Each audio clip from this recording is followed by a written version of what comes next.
오늘 본문 말씀 가운데 등장하는 한 여인이 있습니다. 이 여인은 성경의 기록을 보니까 사마리아 여인이라 하고 있습니다. 이 여인의 정확한 이름은 기록되어 있지 않지만 사복음서 안에서 유일하게 요한복음 안에서 등장하는 여인입니다. 그리고 그 여인의 이야기입니다. 이 이야기는 예수님의 여러 대화 중에 긴 분량에 속하는 대화인데요. 예수님과 이 사마리아 여인의 이야기를 살펴보면 우리 안에 특별한 메시지를 전해주고자 하고 있음을 발견하게 됩니다. 하나님의 아들이신 예수님, 그 예수님께서 도대체 이 땅 가운데 오셔서 만나는 사람들과 어떻게 인격적인 관계를 맺고 있는가, 그러한 사실을 발견하면서 우리가 이 이야기를 자세히 한번 들여다볼 때 이 이야기가 우리에게 전해주는 메시지가 참 중요하구나라고 하는 것을 우리는 깨닫게 됩니다. 예수님께서 사마리아 지역의 한 동네였던 수가라 하는 마을로 들어가셨습니다. 이 마을에 특별한 우물 하나가 있었습니다. 바로 유대인들이 존경하는 인물의 이름을 딴 야곱의 우물이라고 하는 우물이 있는 동네, 그 동네가 바로 수가라고 하는 동네였는데, 예수님께서는 우물 근처에 앉아서 누군가를 기다립니다. 한 여인을 기다렸던 것이죠. 근데 시간이 정오쯤 되어서 보니까 어떤 한 여인이 물을 기르기 위해서 우물가로 다가왔습니다. 한 걸음 한 걸음 다가오는 그 여인을 향해서 예수님께서 이런 말을 건넵니다. 요한복음 4장 7절 말씀을 찾아가 보면 물을 좀 주십시오 라고 예수님께서 그 여인에게 대화를 건넵니다. 예수님의 말을 들은 여인이 대답을 재차합니다. 요한복음 4장 9절 말씀입니다. 당신은 유대인으로서 어찌하여서 사마리아 여자인 내게 물을 달라 하나이까? 라고 대답합니다.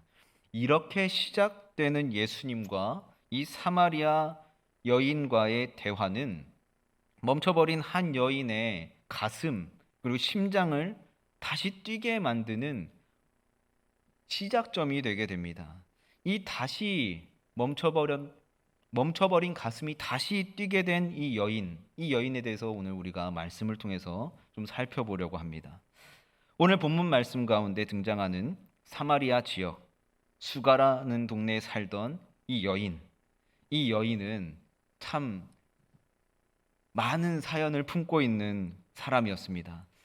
요한복음 4장 6절 말씀을 찾아가 보면 때가 6시쯤 되었더라 라고 기록하고 있는데, 말씀에 기록된 이 6시는 오늘 우리가 사용하는 이 시간과 좀 다른 개념의 시간입니다. 우리가 유대인의 시간을 알아야 이 시간이 오늘 우리의 시간으로 몇 시인지 이해할 수 있는데, 당시 유대인들은 오전 6시를 기점으로 해서 시간을 사용하였습니다. 그렇게 했을 때 여기 성경에 기록된 6시라 함은 오늘 우리들의 시간으로 봤을 때 정오, 즉 낮 12시를 가리킵니다. 여러분 생각해 보십시오. 중동이라고 하는 지역에 낮 12시의 시간 어떨까요? 우리들도 한여름에 낮 정오 12시부터 오후 2시까지의 그 시간대에 막 경보 문자들이 오지 않습니까? 폭염주의, 외출하실 때 더위를 조심하십시오 라고 하면서 막 경보 문자가 요즘에 많이 옵니다. 그런 것처럼 우리나라도 최근 들어서 여름철 온도가 막 37도, 높으면 38도까지 올라가는 지역이 있습니다. 그때 어떻습니까? 막 숨이 턱턱 막힐 정도로 너무 덥다 그러죠. 에어컨을 틀어도 튼 것 같지 않고 시원하다 느껴지지 않고 막 덥다 덥다 덥다 막 이렇게 입에서 덥다라고 하는 말을 우리는 계속해서 반복하는데, 중동 지역은 이보다 약 10도 정도 더 높은 47도 이상 올라가는 시간대입니다. 그래서 우리가 숨이 턱턱 막힌다라고 하는 것을 넘어서 막 얼굴이 막 타들어간다, 막 얼굴이 막 익어간다, 막 살이 막 너무 타서 막 화상 입을 것처럼 그렇게 막 피부가 너무 아프다라고 할 정도의 그 시간대, 이 중동 지역은 점심시간을 몇 시간씩 나눠서 사용한다고 하고요. 심지어 그 시간대에 낮잠을 자는 시간으로 딱 정해놓고 그 시간대에는 활동을 안 하고 멈춘다고 합니다. 이 시간대에 근데 우물을 기르려고 밖으로 나왔다. 일반적으로는요, 이해할 수 없는 사람의 행동입니다. 그런데 이 여인은 왜 그 정오의 시간, 막 살이 막 타들어갈 정도로 고통스러운 햇살이 내리쬐는 그 시간대에 물을 기르러 우물에 왔을까 하는 겁니다. 예수님과의 대화에서 우리는 그 이유를 찾을 수 있습니다. 예수님께서 대화 중에 여인에게 이렇게 질문합니다. 요한복음 4장 16절 말씀입니다. 가서 네 남편을 불러와라. 이 예수님의 말을 들은 이 여인이 이렇게 대답합니다. 요한복음 4장 17절 말씀입니다. 나는 남편이 없습니다. 이어서 예수님께서 말씀하십니다. 요한복음 4장 17절부터 18절 말씀입니다. 네가 남편이 없다 하는 말이 옳다. 너에게 남편이 5이 있었고 지금 있는 자도 내 남편이 아니니 내 말이 참되도다. 다시 여인이 예수님께 대답합니다. 요한복음 4장 19절 말씀입니다. 주여, 내가 보니 선지자로소이다. 심장이 멈춰버린, 가슴이 멈춰버린 여인을 예수님께서 만났습니다.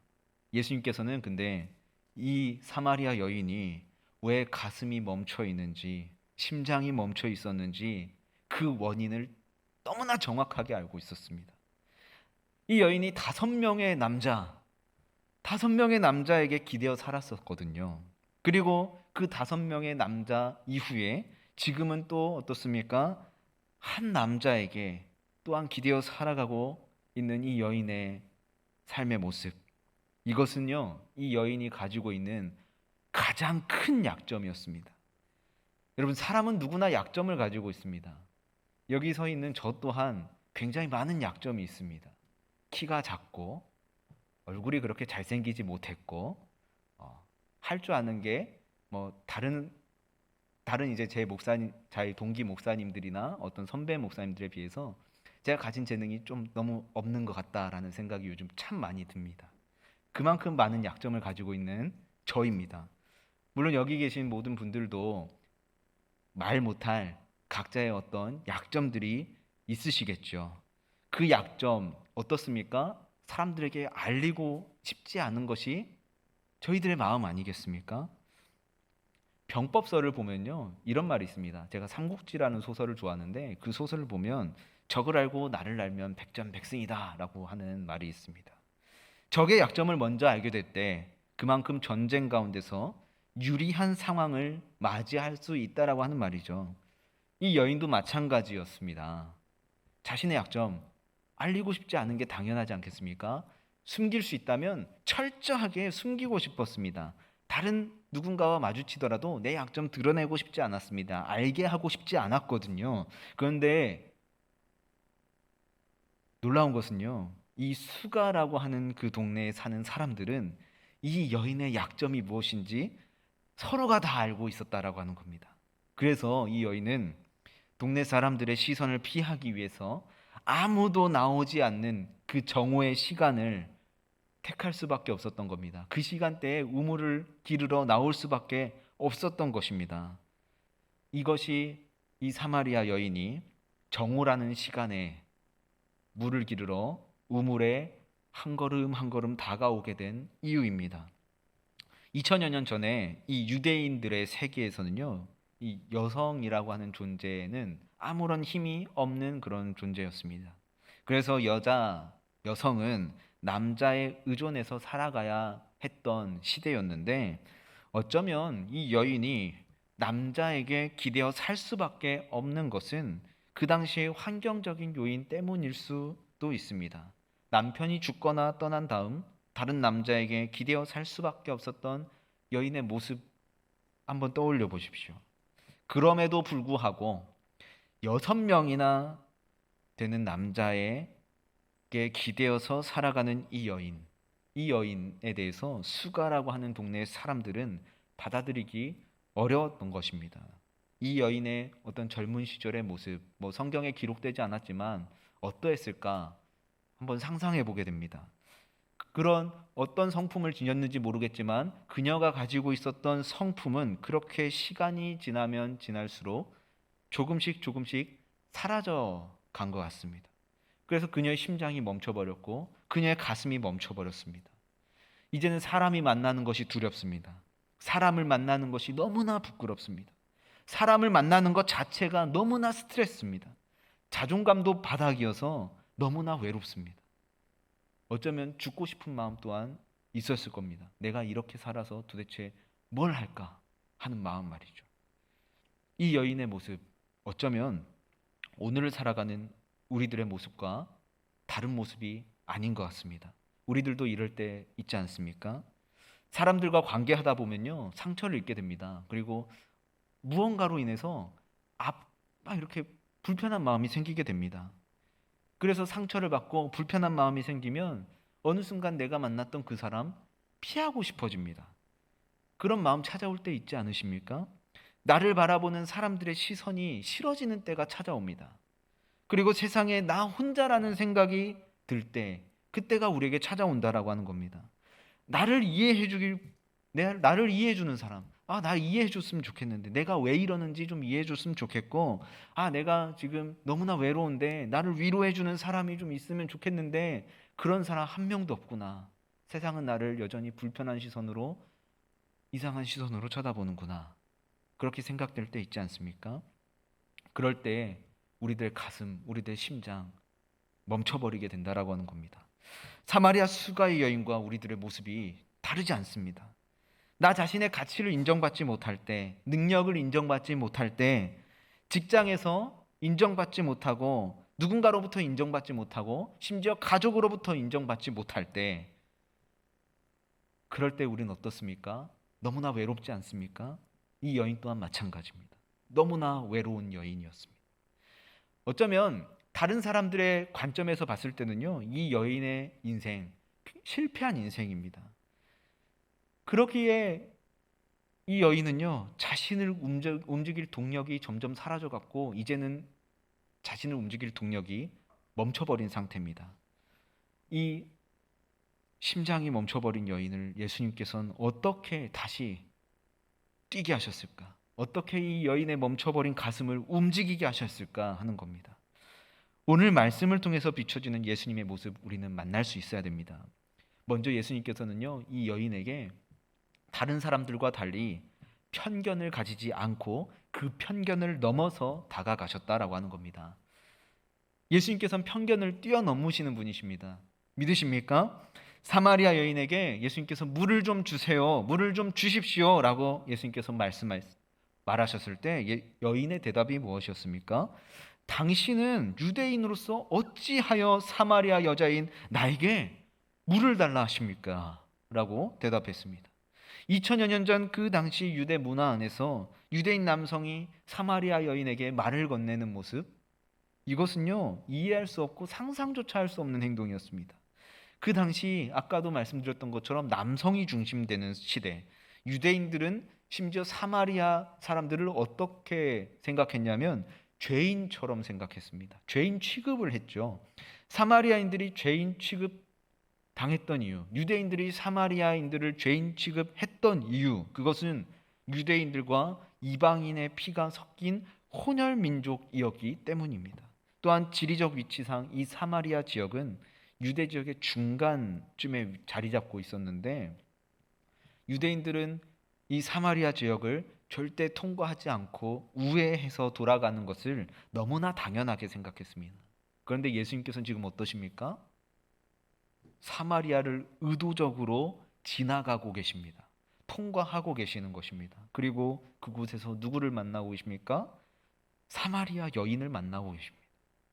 예수님은 이처럼 편견을 뛰어넘으시는 분이십니다. 고통과 절망 속에 빠져있는 한 영혼이 있는 그곳이라면 포기하지 않고 끝까지 찾아가시는 분, 바로 예수님이십니다. 그리고 예수님께서는요, 굉장히 섬세하게 다가가셨습니다. 물을 좀 주십시오. 이렇게 말을 건네는 예수님께서 사마리아 여인에게 또 다른 말을 건네십니다. 요한복음 4장 10절 말씀입니다. 내게 물을 좀 달라 하느니 그 사람이 누군 줄 알았더라면 네가 그에게 구하였을 것이요 그가 생수를 주었으리라 라고 예수님께서 말씀하시는데, 이 예수님의 말씀을 듣고 이 사마리아 여인이요 반문합니다. 당신이 야곱보다 더 크십니까? 크신 분입니까? 라고 하는 말입니다. 이 여인은요 조상 야곱을 의지하며 살았습니다. 날마다 야곱의 우물을 찾았고, 이 여인에게 세상 사람은 의지할 대상이 아니기에 오직 의지할 수 있는 것은 이 야곱의 우물밖에 없었습니다. 예수님께서 이 여인에게 한 가지 약속을 해주십니다. 요한복음 4장 13절 14절 말씀입니다. 이 물을 마시는 자마다 다시 목마르려니와 내가 주는 물을 마시는 자는 영원히 목마르지 아니하리니 내가 주는 물은 그 속에서 영생하도록 솟아나는 샘물이 되리라. 이 여인은 자신을 향해서 섬세하게, 아주 굉장히 섬세하게 다가오신 그 예수님, 자신이 지금 필요로 하는 것이 무엇인지 아시고 말씀하시는 예수님을 만나게 되었습니다. 예수님께서는 이 여인이 먹고 사는 어떤 의식주의 문제, 그런 것을 중요하게 지금 보고 계시지 않습니다. 이 여인에게 진짜 필요한, 정말 근본적으로 이 여인에게 있어야 될 것이 무엇일까 하는 것을 보셨던 것이죠. 그리고 예수님께서 약속하시는 것이 뭡니까? 영원한 샘물, 영원한 물을 약속하십니다. 하나님 나라의 복음 무엇입니까? 나 자신이 죄인이라는 것을 발견하는 것, 그리고 나를 찾아오신 예수님을 구세주로, 주님으로 고백하며 우리의 삶을 내려놓고 다시 주님 곁으로 나아가는 것, 그것 아니겠습니까? 오늘 본문의 이야기, 약 2000여 년 전 과거에 사마리아라고 하는 지역, 그리고 사마리아 지역 안에 있는 한 동네 수가라고 하는 곳에 살았던 여인의 이야기이지만, 지금 이 시대에 저와 여러분의 이야기가 되기도 합니다. 이 여인은 예수님을 만남으로 인해서요 인생이 완전히 변화되기 시작합니다. 심장이 멈춰버린 이 사마리아 여인이 어떻게 변해갑니까? 다른 것 아니거든요. 예수님을 만나고 변합니다. 여러분, 우리가 예수님 만나지 않으면요 변하지 않습니다. 세상 사람들을 만나서 변합니까? 아니요. 세상 사람들 만나서 변하지 않습니다. 늘 똑같습니다. 잠깐 변할 수 있겠죠. 요한복음 4장 28절부터 29절 말씀을 한번 찾아가 보겠습니다. 여러분, 28절 29절 말씀을 저희가 같이 합독하겠습니다. 여자가 물동이를 버려두고 동네로 들어가서 사람들에게 이르되 내가 행한 모든 일을 내게 말한 사람을 와서 보라, 이는 그리스도가 아니냐 하니. 아멘. 이 사마리아 여인이요 예수님을 만났죠. 예수님을 만난 뒤에 변화되기 시작하는데 자신이 의지했던 물동이 버려버립니다. 그리고 자신이 그렇게 만나고 싶지 않아 했던, 피하고 싶었던, 정말 도망가고 싶은 그 동네 사람들을 향해서 부끄러움을 감추고 달려갔습니다. 그러면서 이렇게 외치지 않습니까? 내가 그리스도를 만났습니다 라고 말이죠. 그 소리를 듣고 동네 사람들이 막 뛰쳐나옵니다. 이 여인을 통해서 결국은 이 사마리아 지역의 사람들이 예수님을 알게 되는 그런 씨앗이 심겨지게 되고 열매를 거두게 됩니다. 예수님을 만나고 난 이후에 이 여인의 멈춰버린 심장이, 이 여인의 뛰지 않던 가슴이 다시 뛰기 시작했고 움직이기 시작했습니다. 다시 살아났습니다. 다시 뛰는 심장, 다시 움직이는 그 가슴 통해서 새로운 인생을 살게 되었습니다. 여러분, 이것이 복음의 능력입니다. 사랑하는 성도님들, 우리 자신 각자가 붙들고 있는 물동이가 혹시 있으십니까? 그렇다면 그 물동이를 내버립시다. 우리가 의지하는 돈, 그리고 사람, 건강, 성공, 명예들 있으십니까? 과감하게 버려버립시다. 그리고 사마리아의 여인처럼 나를 욕하고 나를 조롱하고 나를 외면하는 곳으로 뛰어 들어갑시다. 나를 힘들게 하는 그 사람들에게 다가갑시다. 내가 피하고 내가 다가가지 못했던 관계, 장소들 있으십니까? 그곳으로 들어갑시다. 코로나로 인한 어려움 속에서 우리의 입술에 이와 같은 고백이 있기를 소망합니다. 그런 찬양이 말씀을 준비하면서 떠오르더라고요. 다 아시는 찬송인데 이런 가사입니다. 우물가의 여인처럼 난 구했네. 헛되고 헛된 것들을. 그때 주님 하신 말씀, 내 세매와 생수를 마셔라. 많고 많은 사람들이 찾았었네. 헛되고 헛된 것들을. 주 안에 감추인 법에 세상 것과 난 비길 수 없네. 내 친구여, 거기서 돌아오라. 내 주의 넓은 품으로. 우리 주님 너를 반겨 그 넓은 품에 안아주시리. 오 주님 채우소서. 나의 잔을 높이 듭니다. 하늘 양식 내게 채워주소서. 넘치도록 채워주소서.